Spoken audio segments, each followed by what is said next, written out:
आणि आता एक धक्कादायक बातमी। सीटी परीक्षेदरम्यान महिला परीक्षार्थींना संतापजनक अनुभवाला सामोरं जावं लागलंय।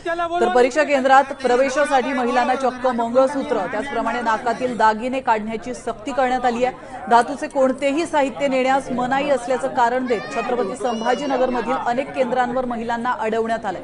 आपण या दृश्यांच्या माध्यमातून पाहू शकतो, अनेक महिलांना दागिने ठेवण्यासाठी सुरक्षित व्यवस्था नसल्याने मोठा त्रास आणि मनस्ताप सहन करावा लागतोय।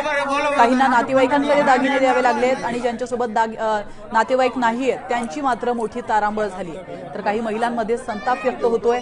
कडक तपासणीच्या नावाखाली महिलांना मनस्ताप सहन करावा लागल्याने प्रशासनावर प्रश्नचिन्ह उपस्थित केले जातात।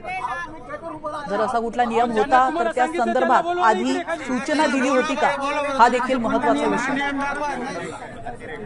दरम्यान यावर अंबादास दानवेंनी संताप व्यक्त केलेला आहे। पाहूयात अंबादास दानवे नेमकं काय म्हणाले। महिलांच्या गळ्यातील मंगळसूत्र सुद्धा उतरवायला लावलेलं आहे।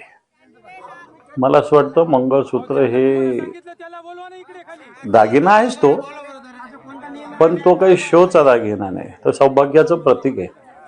हिंदुत्ववादी सरकार आहे असं म्हणतात महाराष्ट्रात आहे, देशामध्ये, आणि मंगळसूत्र उतरवल्याशिवाय परीक्षा देता येणार नाही अशा प्रकारच्या परीक्षा केंद्रावर धाक दपटशा वेगवेगळ्या प्रकारे महिलांना माता भगिनींना केलेले। मला असं वाटतं याचा निषेध आम्ही करतोय।